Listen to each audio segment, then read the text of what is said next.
Assalamualaikum warahmatullahi wabarakatuh. Kembali lagi di channel Berita Mistis.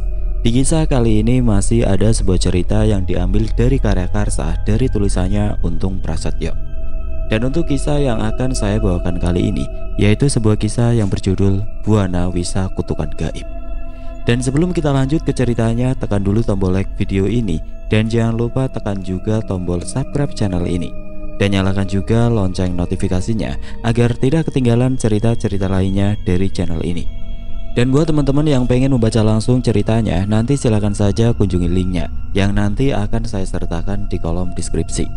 Dan seperti apa untuk kisah kali ini, langsung saja kita masuk ke ceritanya.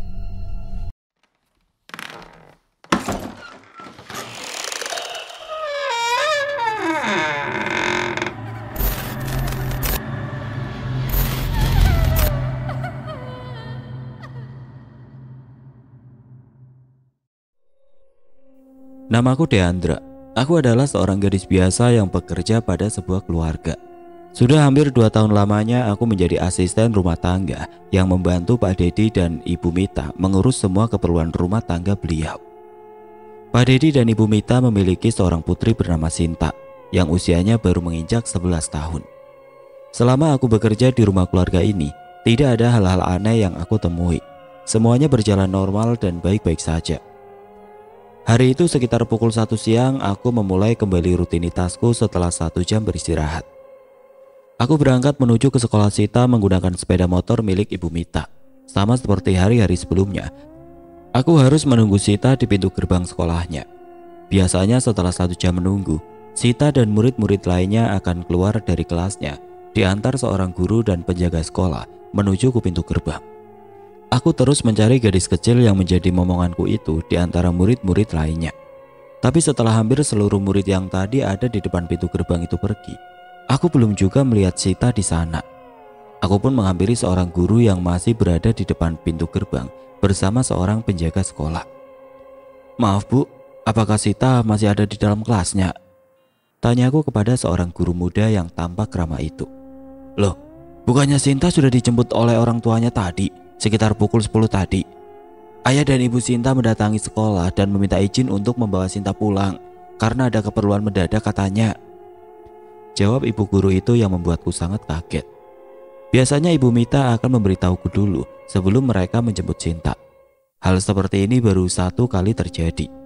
Waktu itu Ibu Mita dan juga Pak Dedi memberitahuku sebelumnya bahwa mereka akan menjemput Sinta dan mengajaknya untuk jalan-jalan. "Oh, baik Bu, kalau begitu terima kasih," ucapku kepada guru tersebut dan pergi meninggalkannya.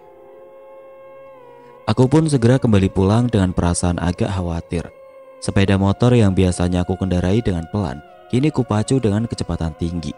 Karena perasaanku yang semakin tidak enak, aku nyaris saja menabrak seseorang yang sedang menyeberang jalan.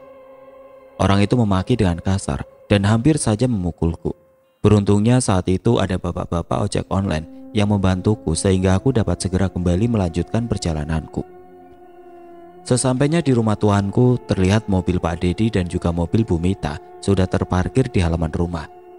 Hari ini sepertinya akan menjadi hari berbeda di antara hari-hari yang lain. Ketika aku memasuki rumah, aku mendengar Ibu Mita menangis sambil terus mengucapkan kata-kata kasar kepada Pak Dedi. Pak Dedi yang hanya terdiam pun keluar dari dalam rumah sambil memegang telepon genggam di tangannya. Aku lalu menghampiri Ibu Mita dan segera menanyakan di mana Sinta saat ini. Ibu Mita hanya menundukkan kepala sambil terus menangis. "Saat ini kami sedang dalam masalah besar, Mbak.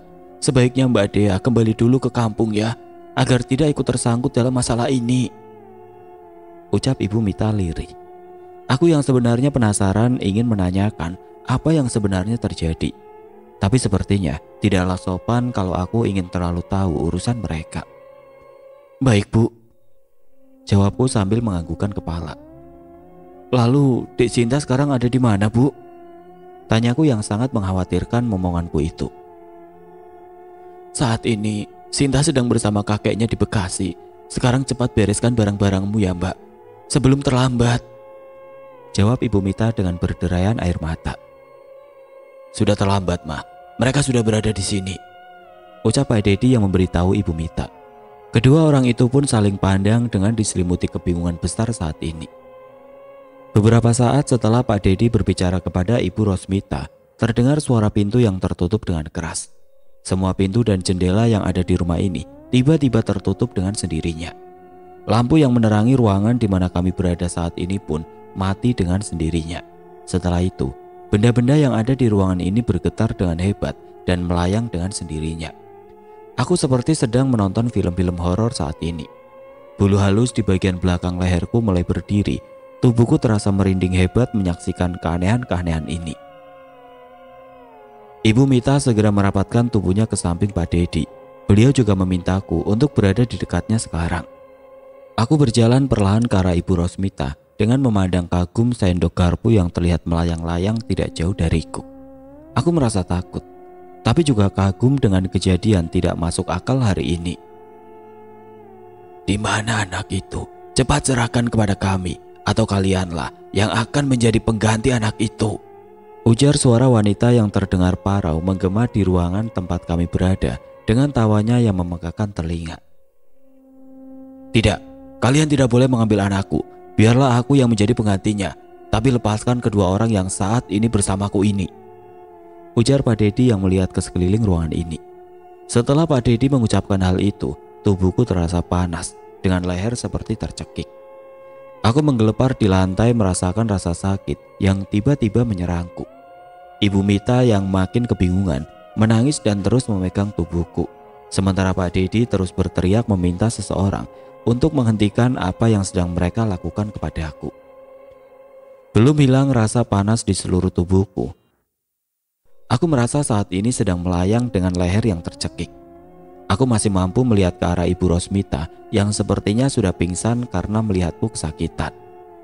Tubuhku benar-benar melayang di atas lantai saat ini. Pak Dedi pun mencoba membantuku untuk dapat kembali berada di lantai. "Aku beri satu kesempatan lagi. Dalam waktu 1 hari, anak itu sudah harus berada di rumah ini. Jika tidak, aku akan membunuh kalian semua, orang tua kalian, dan seluruh sanak saudara kalian," ujar suara wanita yang terdengar sangat mengerikan itu. Samar-samar kini terlihat bayangan seorang wanita dengan gaun putih lusuh dengan wajah penuh kerutan yang menatap ke arah kami tajam. Tidak lama kemudian asap putih tipis menutupi pandangan kami dan sosok makhluk itu menghilang. Tubuhku terhempas ke lantai dengan keras, tapi perlahan rasa panas yang tadi menyerangku perlahan menghilang. Dan rasa sakit di leherku pun tidak lagi aku rasakan. "Kamu gak apa-apa, Mbak?" tanya Pak Dedi yang sedang membantu Ibu Mita terbangun. "Iya Pak, cuma sedikit nyeri di bagian leher saya," jawabku yang segera berlari mengambil air minum untuk Ibu Rosmita. Setelah meminum air yang aku berikan, Ibu Rosmita meminta maaf kepada aku karena telah membawaku ke dalam masalah keluarga yang kini sedang menimpanya. "Mas, makhluk itu juga sudah menandai Mbak Dea," ucap Ibu Mita yang melihat warna hitam pekat di telapak tanganku. Aku yang baru mengetahui kalau kini ada tanda kecil berwarna hitam di telapak tanganku, segera mengusapnya dan berusaha menghilangkannya. "Maafkan kami Mbak Dea, kami tidak menyadarinya bahwa saat-saat kelam itu akan datang menghampiri keluarga ini," jawab Pak Dedi sambil termenung. "Sebenarnya apa yang sedang terjadi Pak? Apa yang sedang menimpa kita saat ini?"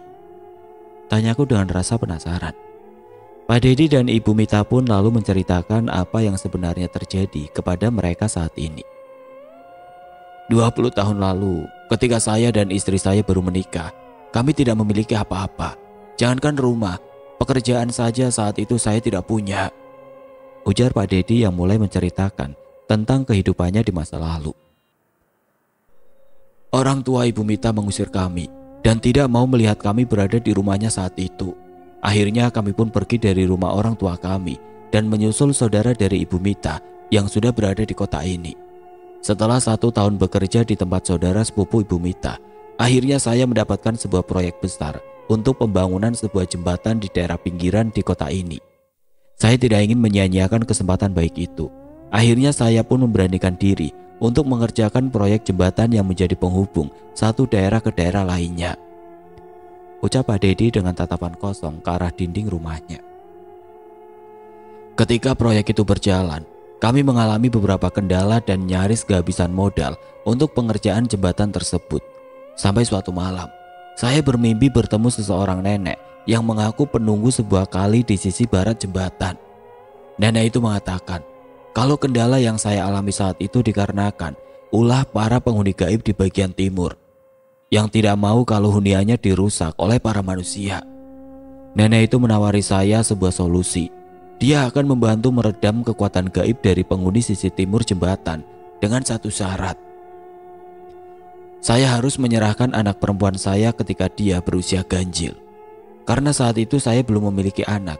Saya pun dengan santai menyanggupi permintaan nenek penghuni sungai bagian barat yang berjanji akan membantu saya. Dalam benak saya berpikir, toh itu cuma mimpi, apa salahnya dicoba? Yang penting proyek ini selesai tepat waktu dan saya akan mendapat keuntungan dari apa yang sudah saya kerjakan. Saat itu saya juga sudah menceritakan mimpi saya kepada Ibu Mita. Tapi kami tidak menghiraukannya, karena itu hanyalah mimpi, ucap Pak Dedi dengan menghembuskan nafas kasarnya. Proyek jembatan itu akhirnya selesai jauh sebelum waktu yang kami sepakati. Dan berkat kerja saya serta orang-orang yang ikut membangun jembatan itu, akhirnya banyak proyek-proyek lain yang datang kepada kami. Sampai ketika Ibu Mita mengandung Sinta, nenek penghuni sungai itu kembali mendatangi saya dan menagih janjinya. Saya yang mulai merasa khawatir dengan keselamatan istri dan anak saya, lalu mencari beberapa orang pintar yang mengerti tentang mimpi saya itu. Semua orang-orang pintar yang membantu saya agar tetap bisa bersama Sinta pun perlahan mati. Sampai hari ini, usia Sinta genap berumur 11 tahun dan makhluk itu semalam kembali mendatangi saya dan Ibu Mita lewat mimpi, ujar Pak Dedi yang sudah menceritakan perihal makhluk gaib yang sudah membantunya dan saat ini sedang menagih janji. Lalu sekarang bagaimana, Mas? Apa kita akan pasrah dan berdiam diri menunggu makhluk itu membunuh kita? Tanya Ibu Mita dengan air mata yang kembali jatuh di kedua pipinya. Semua orang yang pernah membantu kita sudah mati, Ma. Aku tidak tahu harus kemana lagi untuk meminta bantuan, jawab Pak Dedi yang mulai terpancing emosinya. Sabar Pak, Bu, mari kita pikirkan masalah ini dengan hati dan pikiran yang tenang, ucapku menengahi perdebatan mereka. Di kampung saya ada seorang perempuan yang sudah banyak membantu orang-orang dengan permasalahan yang sama seperti Bapak dan Ibu alami saat ini. Jadi saya harap Bapak dan Ibu tetap tenang dalam menghadapi masalah ini.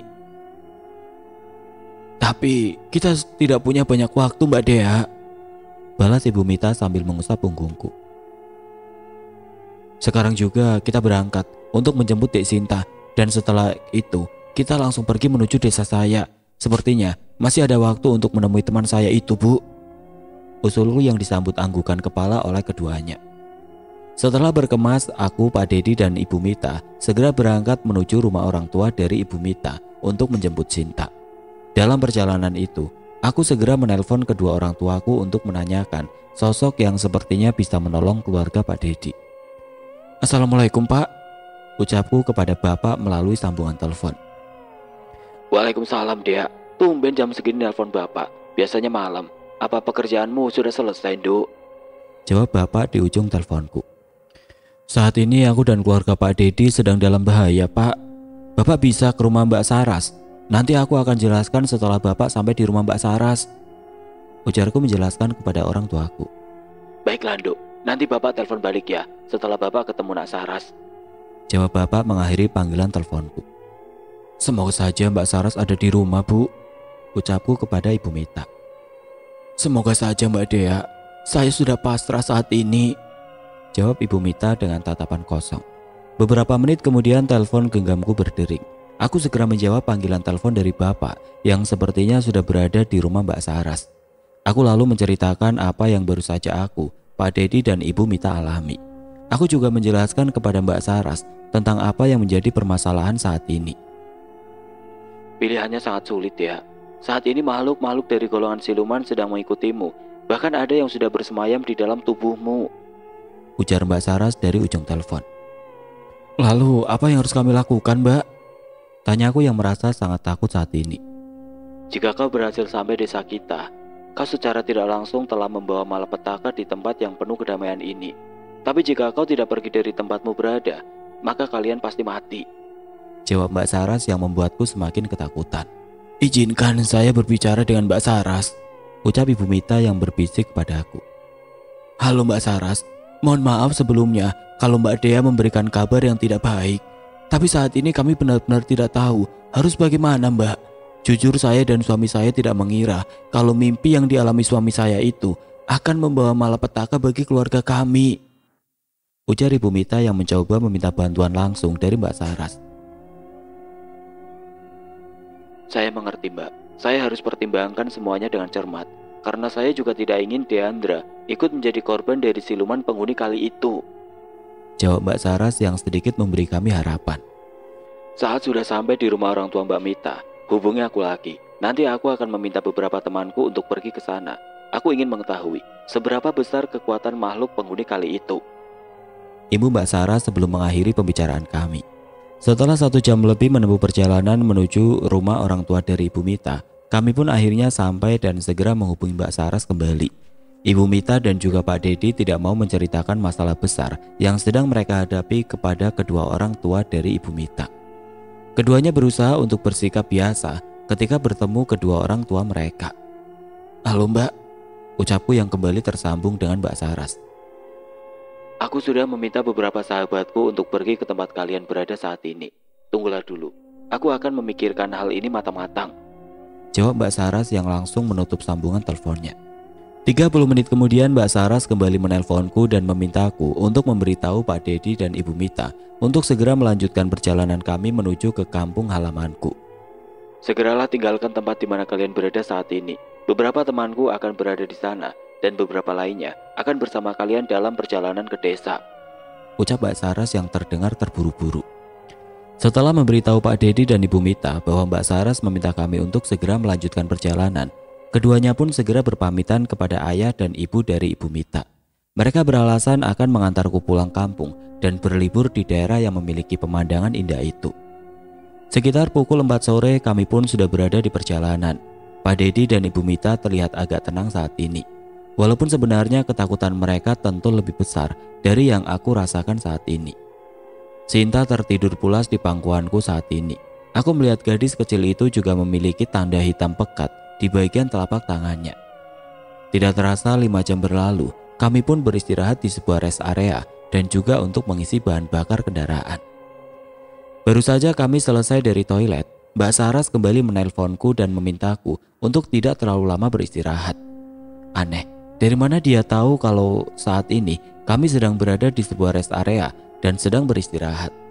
Aku pun segera memberitahu Pak Dedi dan Ibu Mita bahwa Mbak Saras menelponku dan meminta kami untuk tidak berlama-lama di tempat ini. Tanpa pikir panjang lagi, Pak Dedi yang masih mampu mengendarai mobilnya segera mengajak kami untuk melanjutkan perjalanan ini. Halo Dek, boleh aku berbicara dengan Mbak Mita? Tanya Mbak Saras yang kembali menghubungiku. Iya Mbak, jawabku yang segera memberikan telepon genggamku kepada Ibu Mita. Nanti jika kendaraan yang kalian tumpangi ini seperti menabrak sesuatu, janganlah panik. Cukup hentikan laju kendaraan kalian, dan ketika pandangan di sekitar kalian gelap, jangan lakukan apapun. Jangan buka pintu kendaraan kalian atau keluar dari dalam kendaraan kalian. Mengerti? Ucap Mbak Saras kepada Ibu Mita yang masih bisa terdengar olehku. Baik Mbak, kami akan lakukan apapun yang Mbak Saras minta. Terima kasih sudah mau menolong keluarga kami, jawab Ibu Mita yang terlihat meneteskan air mata karena terharu. Benar saja apa yang tadi disampaikan Mbak Saras. Tiba-tiba mobil yang kami tumpangi seperti menabrak sesuatu, dan keadaan di sekitar kami menjadi gelap gulita. Pak Dedi dengan tenang mencoba menghentikan mobil yang masih melaju, dan perlahan-lahan mobil terasa berhenti bergerak. Gelap gulita tanpa sedikit pun cahaya saat ini. Bahkan lampu mobil pun entah mengapa tiba-tiba mati. Kami pun hanya terdiam menunggu apa yang akan terjadi selanjutnya. Aku hanya bisa memandangi wajah gadis kecil yang sangat aku sayangi yang kini tertidur di pangkuanku.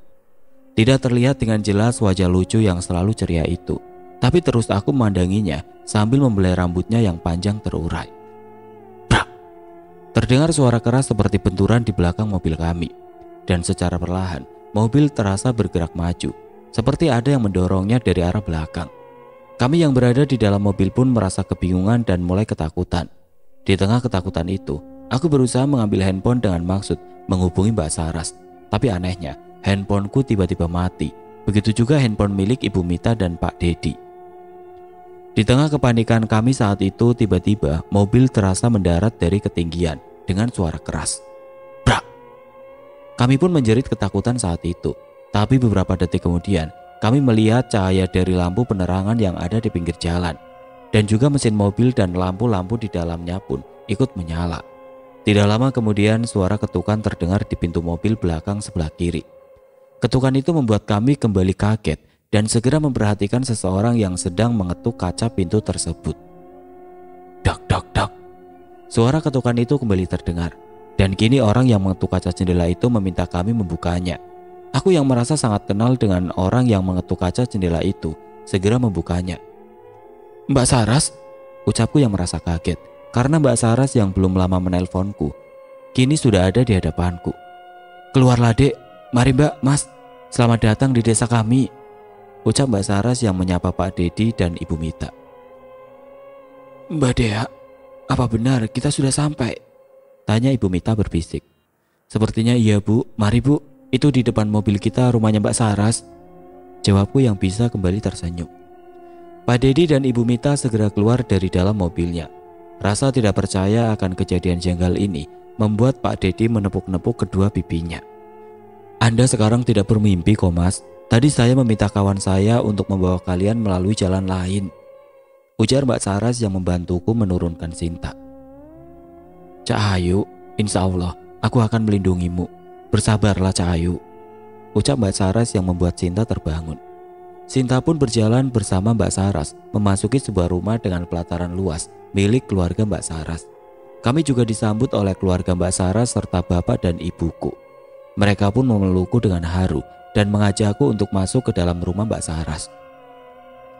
Untuk sementara insya Allah kalian akan aman di sini, tapi kondisi rumah kami sangat sederhana, mohon dimaklumi, ucap Mbak Saras kepada Pak Dedi dan Ibu Mita. Ibu Mita pun memeluk erat tubuh Mbak Saras, lalu menumpahkan tangisnya di pelukan orang yang baru dikenalnya itu. Terima kasih banyak Mbak. Mbak Saras sudah mau menolong keluarga kami. Kami tidak tahu harus membalasnya dengan apa, ucap Ibu Mita dengan tangisnya. Tidak apa-apa Mbak, insya Allah saya ikhlas membantu, jawab Mbak Saras sambil mengusap punggung Ibu Mita. Sekarang beristirahatlah. Saya sudah menyiapkan tempat untuk kalian. Jam di dinding ruangan ini baru menunjukkan pukul 10:15. Aku sangat tidak mempercayai apa yang baru saja kami alami. Hanya dengan waktu kurang dari 1 jam, kami sudah berada di rumah Mbak Saras. Padahal waktu perjalanan normal yang harus kami tempuh adalah 10 jam lagi untuk sampai di kampung halamanku ini. Mbak Saras benar-benar sakti. Benar apa yang orang-orang ceritakan tentangmu Mbak Saraswati, gumamku dalam hati. Tidak ada yang sempurna Dik. Semua terjadi atas izin dari Sang Maha Kuasa. Bila Allah tidak mengizinkan, mustahil kita bisa melakukan, jawab Mbak Saras yang terdengar jelas di telingaku. Tapi aku tidak melihat gerakan dari bibirnya saat ini. Aneh, benar-benar aneh. Aku dengan wajah lugu hanya menganggukkan kepala yang membuat bapak menepuk pundakku. Keesokan harinya Mbak Saras selalu menjelaskan semua tentang sosok makhluk yang kini sedang menagih janjinya kepada Pak Dedi dan juga Ibu Mita. Sosok perempuan tua yang Anda temui dalam mimpi itu adalah ratu siluman yang usianya sudah ratusan tahun. Makhluk itu memang penghuni sekaligus pemimpin kerajaan gaib di Sungai Besar, tempat jembatan yang Anda bangun dulu. Bukan tanpa alasan sosok itu meminta keturunanmu di usia ganjil, karena putrimu ini akan dijadikan ratu berikutnya yang akan mendampingi putra dari makhluk gaib itu, ujar Mbak Saras menjelaskan. Makhluk itu akan datang mencari anak ini. Cepat atau lambat, dia pasti akan mengetahui keberadaan kalian. Lalu kami harus bagaimana Mbak? Tanya Pak Dedi dengan wajah penuh penyesalan. Mempersiapkan diri untuk bermediasi dengan makhluk itu dan bersiap juga untuk melawan makhluk itu, jawab Mbak Saras tegas. Jangan kaget kalau nanti ada yang mengabarkan bahwa rumah kalian di Jakarta sudah hangus terbakar. Ibu Mbak Saras dengan wajah tertunduk. Belum sempat Pak Dedi dan Ibu Mita memahami perkataan Mbak Saras barusan, telepon Pak Dedi berdering, begitu juga telepon genggam Ibu Mita. Keduanya mendapat kabar dari para tetangganya bahwa kebakaran hebat sedang terjadi di rumah milik mereka. Pak Dedi dan Ibu Mita tertunduk pasrah mendengar kabar buruk yang baru saja diterimanya. Mereka seperti tidak percaya akan mendapat masalah besar seperti ini. Harta bisa dicari. Mungkin harta yang kalian dapat itu ada hubungannya dengan makhluk yang sedang mencari keberadaan kalian saat ini, ujar Mbak Saras dengan tenang. Sekarang, mari kita pikirkan untuk dapat menjaga buah hati kalian itu, Ibu Mbak Saras sambil memandang Sinta. Apakah tidak merepotkan Mbak Saras dan keluarga kalau kami berada cukup lama di rumah Mbak Saras ini? Tanya Ibu Mita yang sepertinya sudah bisa menerima keadaan yang menimpanya saat ini. Kalau ada rumah yang bisa dikontrak, sebaiknya untuk sementara kami menempati rumah itu saja, Mbak, ucap Pak Dedi yang juga sudah terlihat tenang. Bagaimana kalau di rumah kakakmu di Dea? Bukannya rumah itu kosong karena kakakmu sedang berada di pulau seberang? Tanya Mbak Saras kepadaku. Iya Mbak Saras, tidak apa-apa, jawab bapak yang baru saja datang kembali ke rumah Mbak Saras. Terima kasih Pak, maaf kami jadi merepotkan, balas Pak Dedi yang sudah bisa tersenyum kembali saat ini. Setelah Pak Dedi, Ibu Mita dan juga Sinta berada di rumah kakakku yang hanya berjarak sekitar 10 meter dari rumahku, Mbak Saras pun terlihat mengitari rumah itu. Entah apa yang sedang dilakukannya, tapi aku yakin Mbak Saras akan membantu kami melewati masalah ini. Dek, sini, ucap Mbak Saras yang melambaikan tangan ke arahku. Aku pun segera berlari menghampiri Mbak Saras yang sedang duduk di teras rumah. Kau sudah memiliki tanda kutukan juga, sama seperti anak itu, ucap Mbak Saras yang menatapku tajam. Lalu, aku harus bagaimana Mbak? Tanyaku yang mulai merasa ketakutan. Mulai saat ini, kau harus membiasakan diri untuk merasakan, mendengar, dan melihat makhluk-makhluk dari alam lain, jawab Mbak Saras yang tersenyum kepadaku. Aku akan menghancurkan tanda kutukan yang dibuat siluman itu, dan dengan sendirinya, indera keenammu perlahan akan terbuka juga, Ibu Mbak Saras yang kubalas anggukan kepala. Aku juga akan mengajarimu pengetahuan dan beberapa ilmu yang akan membantumu ketika indera keenammu terbuka nanti. Mulai hari ini, jangan pernah tinggalkan kewajibanmu untuk beribadah kepada Allah Subhanahu wa Ta'ala. Teruslah memohon perlindungan darinya, karena tidak ada daya dan kekuatan melainkan datangnya hanya dari Allah semata. Aku akan menghancurkan kutukan itu nanti malam, dan kau harus ikut ke sebuah tempat bersamaku malam nanti, ujar Mbak Saras menjelaskan. Baik Mbak. Aku menunggu kedatangan Mbak Saras di rumah yang kini ditempati oleh keluarga Pak Dedi.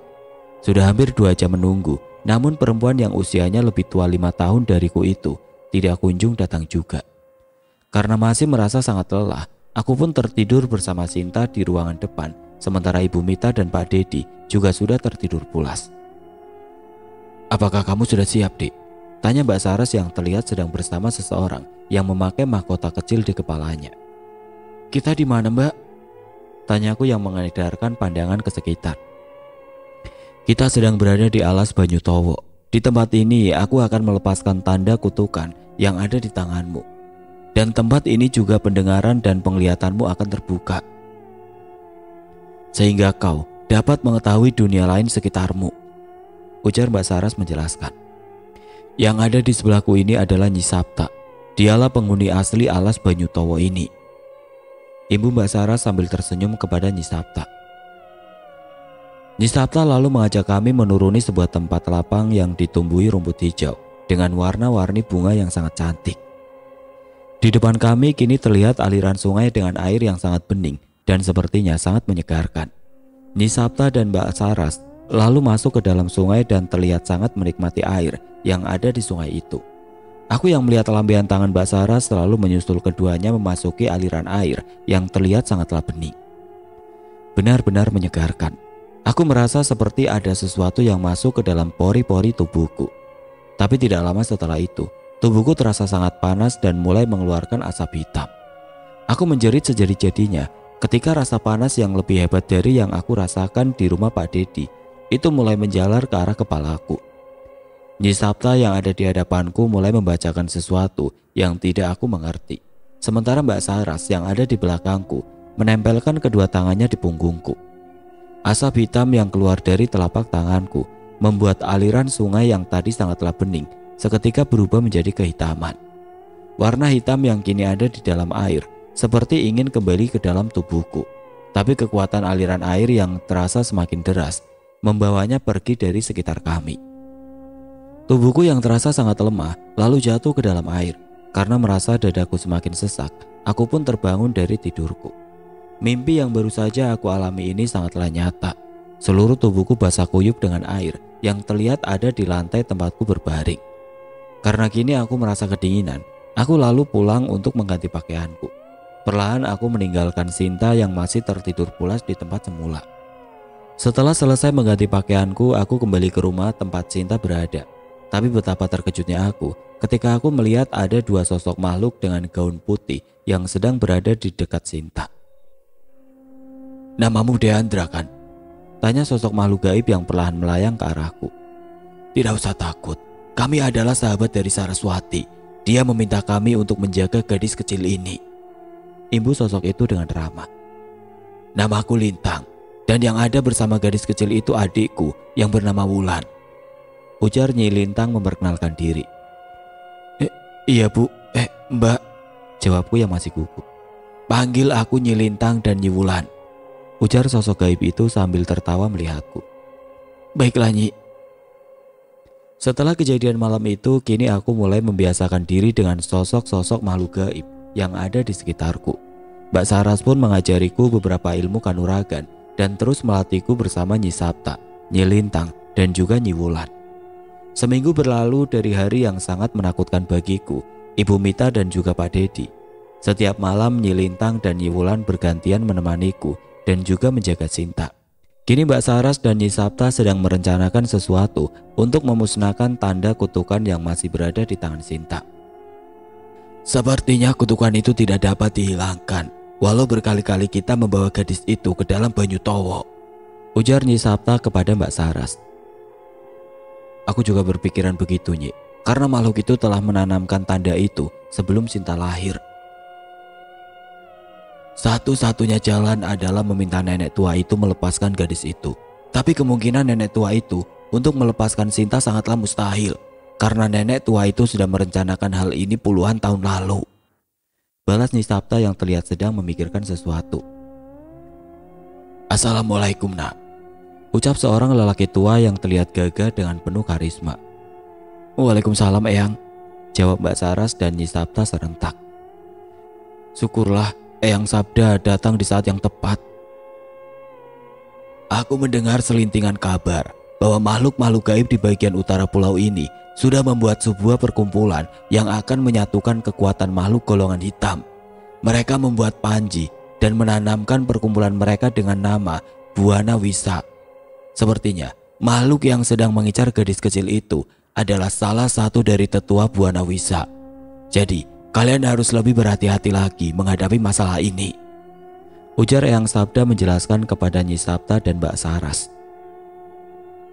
"Aku tidak bisa ikut menengahi permasalahan ini karena aku khawatir akan terjadi perang gaib antara beberapa kerajaan karena kesalahpahaman ini nantinya.